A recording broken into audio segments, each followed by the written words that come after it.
Bapa dalam surga, terima kasih. Engkaulah yang agung, ajaib dan luar biasa. Amin. Kami mengimani dan mengamini bahwasanya Engkau hadir di tengah-tengah pergumulan kami. Amin. Tuhan tidak pernah salah. Yes. Terima kasih banyak Bapa. Kami akan dengarkan firman. Beri kami kekuatan, hikmat surgawi daripadamu, supaya firman yang ditabur menyenangkan hatimu. Terima kasih banyak Bapa. Beracaralah Engkau. Kami sedia untuk mendengarnya. Di dalam nama Tuhan Yesus. Haleluya. Amin. Shalom. Shalom. Shalom. Senang berjumpa dengan Bapak Ibu, saudara-saudara sekalian. Terima kasih kepada Bapak Gembala, Ibu Ellen yang memberi kesempatan kepada kami untuk berkhotbah. Pembacaan Alkitab kita pada pagi menjelang siang ini ada dua bagian. Saya akan baca cepat untuk Bapak Ibu. Yang pertama adalah Roma 8 ayat 28 dan yang kedua adalah Yosua 21 ayat 45. Roma 8 ayat 28. Kita tahu sekarang bahwa Allah turut bekerja dalam segala sesuatu untuk mendatangkan kebaikan bagi mereka yang mengasihi Dia, yaitu bagi mereka yang terpanggil sesuai dengan rencana Allah. Dan yang kedua adalah Yosua 21 ayat 45. Dari segala yang baik yang dijanjikan Tuhan kepada kaum Israel, tidak ada yang tidak dipenuhi. Semuanya terpenuhi. Sampai demikian jauh pembacaan Alkitab. Tema yang diberikan oleh Bapak Gembala, Ibu Gembala dan Ibu Ellen kepada saya yaitu Tuhan tidak pernah salah. Tuhan tidak pernah salah. Yang salah siapa? Saya, satu persatu kita yang ada di sini. Haleluya. Makanya setiap kehidupan daripada manusia itu ditulis dengan jari-jari Tuhan. Camkan baik-baik. Jagalah pikiranmu, karena pikiranmu akan menghasilkan ucapanmu. Jagalah ucapanmu, karena ucapanmu akan menghasilkan tindakanmu. Jagalah tindakanmu, karena tindakanmu akan menghasilkan kebiasaanmu. Jagalah kebiasaanmu, karena kebiasaanmu akan menghasilkan sikapmu. Jagalah sikapmu, karena sikapmu akan menentukan keberhasilanmu. Seiring dengan apa yang disampaikan di sini, kita lihat bahwa hidup kita manusia, jika ukuran waktu Tuhan dipakai, maka satu hari di hadapan Tuhan sama dengan 1000 tahun. Kita bisa lihat di dalam 1 Petrus 3 ayat 8 dan Mazmur 90 ayat 4. Kalau ditampilkan. Oleh dan karenanya di dalam kehidupan kita, apa yang harus kita cari? Manusia yang terpanjang umurnya di muka bumi ini pun Metusalah yang hidupnya 969 tahun tidak pernah hidup satu hari menurut ukuran waktu Tuhan. Karena ukuran waktu Tuhan 1000 tahun. Oleh dan karenanya Bapak, Ibu, Saudara-saudara sekalian, apa yang harus kita cari di dalam sisa-sisa waktu kita? Mazmur 90 ayat 10 jelas mengatakan, hidup kita manusia 70 tahun. Dan jika kita kuat 80 tahun, kebahagiaannya adalah penderitaan dan kesukaran. Selebihnya, apa yang harus kita cari? Kita cari hidup ini adalah kesempatan. Hidup ini adalah kasih karunia. Oleh dan karenanya, sepanjang hidup ini Tuhan mau pakai, maka berbuat yang terbaik untuk Ingat baik-baik Bapak Ibu Saudara-saudara sekalian. Ketika hidup kita mengalami penderitaan, ketika hidup kita mengalami tekanan, ketika hidup kita mengalami kesulitan-kesulitan, ketika hidup kita mengalami kehilangan orang yang dikasihi, Tuhan sungguh sangat amat baik. Mengapa? Karena Dia maha segala-galanya. Kita tidak ada hak untuk melakukan klaim dan protes. Makanya ketika hidup kita terpuruk, maka ada dua yang akan kita ambil. Give up atau get up. Give up kita menyerah. Get up kita bangkit. Kita berlari kepada tujuan untuk mencapai mahkota. Maka dari itu, sebagaimana kita lihat ketika Abiram, Korah, dan Natan dan 250 orang melakukan protes kepada Musa dan kepada Harun tentang kepemimpinan itu, maka apa yang diperbuat? Apakah mereka protes? Tidak. Apakah Tuhan salah? Tidak. Ketika Tuhan sudah menetapkan pemimpin, maka Tuhan akan menyertainya. Tuhan akan membelanya. Tuhan akan beracara dalam setiap musim dan kesempatan. Apa yang diperbuat? Mereka membawa persoalan ini ke hadapan Tuhan. Bukan ke hadapan teman-teman. Bukan ke hadapan tetangga, Birman, dan siapa saja. Tetapi Musa dan Harun membawa persoalan ini kepada Tuhan. Mereka mengadukan. Maka berfirmanlah Allah dengan segala kemahakuasaannya. Apa yang dikatakan di sana? Kumpulkan orang Israel. Ketika terkumpul di sana, hal mujizat yang terjadi, turun api dari langit, membakar Korah beserta dengan 250 orang.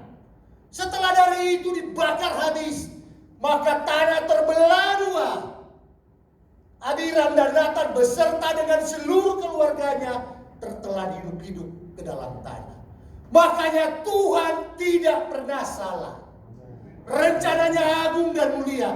Situasi yang kita hadapi seperti ini, itu ada maksud dan rencana Tuhan yang agung. Kita tidak tahu apa yang terjadi. Ku tak tahu hari ini apa yang terjadi. Semua baik, semua baik. Apa yang kau perbuat di dalam hidupku, semua baik, semua baik. Kau jadikan hidupku berarti. Jadi Bapak Ibu Saudara-saudara sekalian, dilihat dari konsep tadi, maka hidup ini adalah pertandingan.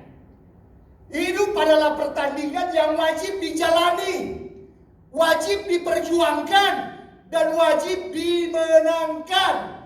Jadi kalau ada falsafah yang mengatakan bahwa hidup ini adalah perjalanan, ngopi mana?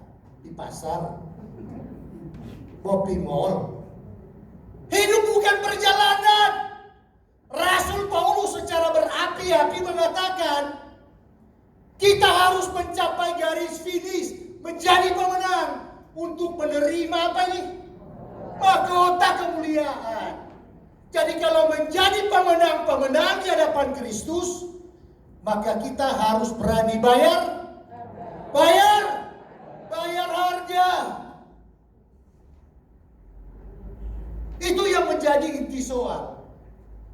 Tetapi apakah dengan iman, ketika kita menghadapi problem di dalam hidup kita mampu untuk menyalahkan Tuhan? Tidak. Contoh konkret. Karena iman, maka Esther dan Mordekai melakukan puasa selama 3 hari berturut-turut. Tuhan jawab tepat pada waktunya. Esther diangkat kedudukannya menjadi ratu. Mordekai diberikan kedudukan sebagai perdana menteri. Dan niat jahat dari Haman untuk memusnahkan orang Yahudi menjadi dibatalkan oleh Tuhan. Sedangkan Haman yang akan menyulahkan ketiang gantuan kepada Mordekai, dia sendiri yang disulahkan oleh Raja Ahasiweros. Secara konsep manusia ini tidak masuk di dalam akal. Secara konsep manusia ini adalah irasional. Keputusan sudah diambil, ketetapan sudah diambil. Apa bisa dicabut kembali? Makanya doa puasa, gentarkan surga. Sehingga ketika Tuhan berkenan, maka Dia akan memberikan kepada kita jalan keluar. Berikutnya Tuhan. Begitu juga karena iman. Maka Sadrak, Mesak, dan Abednego, dia rela untuk mengatakan kepada Raja Nebukadnezar bahwa dia tidak akan pernah menyembah patung yang dibuat itu, setinggi 60 hasta dan selebar 6 hasta. Apa konsekuensi yang harus dia terima? Dia harus dicampakkan ke perapian yang menyala-nyala. Karena iman juga, maka mereka mengatakan, jika Tuhan yang kami puji dan kami sembah pasti akan melepaskan kami dari perapian yang menyala-nyala dan dari tanganmu ya Raja. Tetapi seandainya tidak, maka kami tidak akan menyembah kepada patung buatan daripada Raja. Apa Tuhan salah? Mereka dicampakkan ke perapian yang menyala-nyala. Apa Tuhan salah? Halo? Karena iman itu keteguhannya, ketika mereka dicampakkan, Tuhan turun tangan. Pertolongan Tuhan tepat pada waktunya. Api tidak meremukkan mereka. Dari ujung rambut sampai dengan ujung kuku mereka di kaki. Begitu juga dengan pakaiannya. Tuhan membela mereka. Ini adalah bagian-bagian yang terpenting di dalam hidup kita. Bahwa Tuhan membela kita. Saya berkata demikian bukan cuma berkhotbah Bapak Ibu. Penderitaan-penderitaan yang dialami Pak Gembala, Ibu Gembala, Bapak Ibu mengumuli kami suami istri. Kita dalam keadaan terpuruk, tinggal doi 800.000. 9 tahun lalu kejadiannya. Uang yang sekian banyak, ludes. Apa yang kami berbuat? Datang ke Bapak Ibu Gembala minta didoakan. Tindakan kami suami istri datang ke Bapak Gembala dan Ibu Gembala minta didoakan. Dari pergumulan ini, saya bukan cuma bicara secara konteks teorinya saja. Sedangkan hati Tuhan, pergumulan-pergumulan yang ada, jangan sampai tergerus iman kita. Ketika pengharapan itu tergerus, maka ada dua kemungkinannya. Kita protes Tuhan, atau kita tinggalkan Tuhan. Maka dari itu Bapak Ibu Saudara-saudara, saya sudah pernah berkhotbah di sini. Saya menyampaikan ada 5 sikap yang prinsipnya adalah bagaimana kita bisa menolak berkat Tuhan. Jadi berkat Tuhan itu terhambat dari 5 sikap kita. Yang pertama adalah trauma dan kegagalan masa lalu. Yang kedua adalah sikap pesimis orang lain terhadap kita. Yang ketiga adalah ini, ingat baik-baik yang ketiga. Kita tidak dapat mengembangkan potensi yang terbaik di dalam diri kita. Yang keempat adalah buruknya hubungan relasi kita dengan Tuhan dan sesama. Dan yang kelima terakhir adalah proses pengambilan keputusan yang keliru. 5 hambatan ketika kita menerima berkat Tuhan. Intinya apa? Doa, dan doa. Jadi ini kiranya menguatkan Bapak Ibu, saudara-saudara sekalian. Saya udah hitung, udah masuk di jam, tinggal 5 menit. Menjadi bagian daripada perenungan kita. Intinya bahwa dalam situasi kondisi apapun juga, pakai perisai iman. Belajar dari tokoh-tokoh Alkitab itu jadi pedoman penting di dalam hidup kita. Bahwa ketika penderitaan terjadi, penderitaan yang kita alami, imani. Pengkhotbah 3 ayat 1, mohon ditampilkan. Pengkhotbah 3 ayat 1. Nah, sama-sama kita baca. Untuk segala sesuatu ada masanya. Untuk apapun di bawah langit ada waktunya. Amini dan imani. Corona akan berakhir. Dalam nama Tuhan Yesus, kita amini ini. Haleluya. Amin. Bapa dalam surga, terima kasih. Engkau sudah memberi hikmat kepada hamba-Mu untuk menyampaikan kabar sukacita kepada jemaat.